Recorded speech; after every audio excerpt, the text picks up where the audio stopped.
have some exciting news. My daughter just got engaged. And as thrilled as we are for her and her fiance, I'm also very aware of something that most engaged couples feel, but rarely say out loud. They're wondering, what role will the in-laws play in their marriage? Will they be super supportive or too involved? Let's be real. My daughter's fiance is probably wondering how involved my husband and I will be in their lives together, and I'm guessing my daughter's wondering the same thing about his family too. And they're not alone.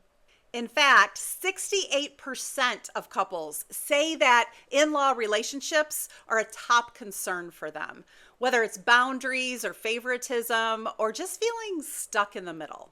So let's look at 5 tools to help you navigate through this part of marriage with love, confidence, and clarity, and build a strong foundation that keeps your marriage first and honors the families who raised you.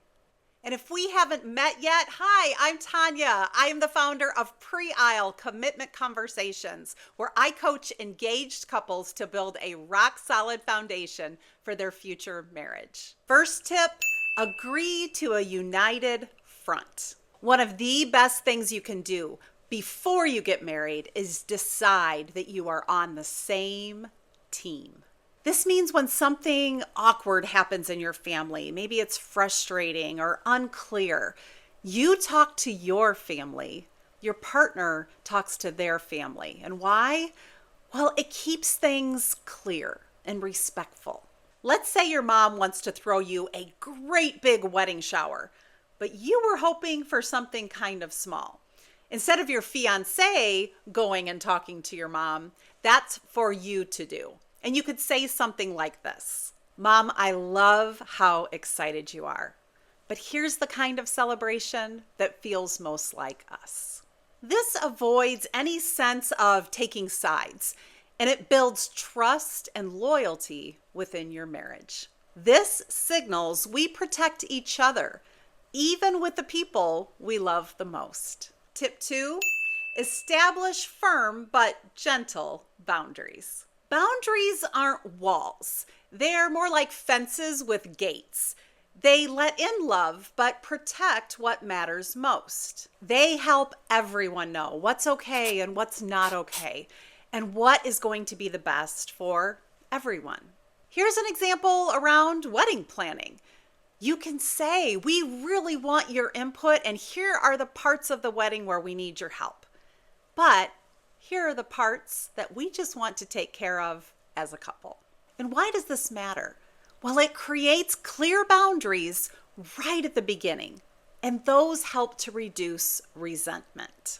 Instead of always just reacting when things go wrong, you're proactively creating emotional safety. Tip number 3, practice assume nothing conversations. One of the best ways to honor your parents is not by assuming what they'll think, but actually asking.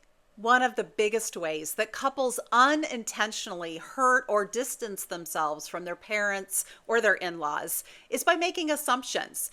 They assume that they don't want to be involved, or that they're going to interfere too much, or they already know how I feel. But assumptions close doors.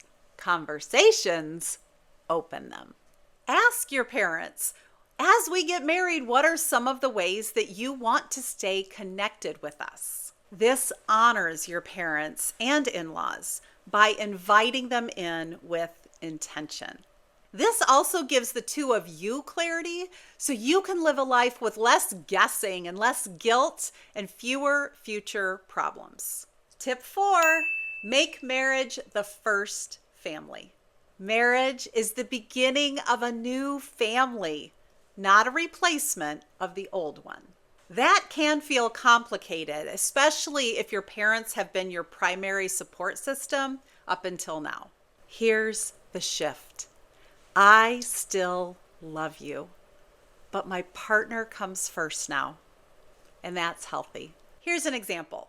Your family always goes on a family vacation the same weekend in July every year.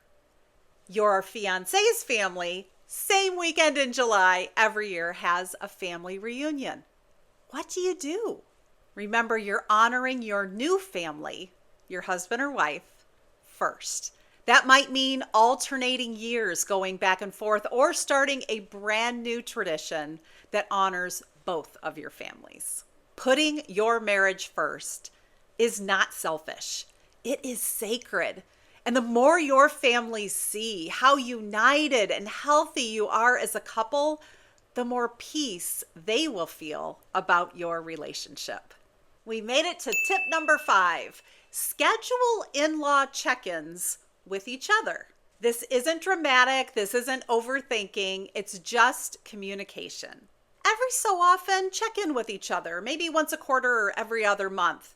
Ask these questions. How are you feeling about time with my parents? Is there anything that feels too much or not enough? What would help us both feel more supported? Maybe your partner felt badly that they weren't consulted when your mom threw you a great big birthday party. Or maybe you want to tell your partner how much it meant to you that their dad sent you a thank you note after a visit. Talk about it, learn from it, and adjust together. These small check-ins are so important. They keep things light, not heavy, and they prevent anything from building up. It shows that yes, your families are important, but your marriage is the number one priority. Your in-law relationships do not have to be a source of stress. With just a few intentional conversations, they can be a place of support, of wisdom, and of joy. And here's the thing, these are exactly the kind of conversations we have during pre-marriage coaching. It's not just about preventing problems. It's about building a foundation that can handle anything that life brings. If you are engaged and you want support navigating marriage, not just your wedding, I would love to help. Navigating in-law relationships isn't about having all the right answers.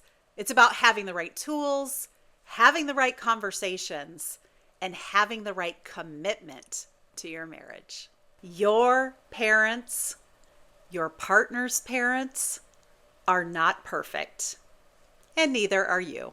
But when you start your marriage intentionally with honesty and unity, you can welcome love from both sides, and you won't lose yourself in the process. And if you are wondering where to start or how to say these things, that's what pre-marriage coaching is for. I would love the chance to support you and your partner on this journey together. You can find more information and me at Premarital.com. Oops. Oh, how long has that been there? They don't really. Oh, so close. Oh, so close. And if we haven't met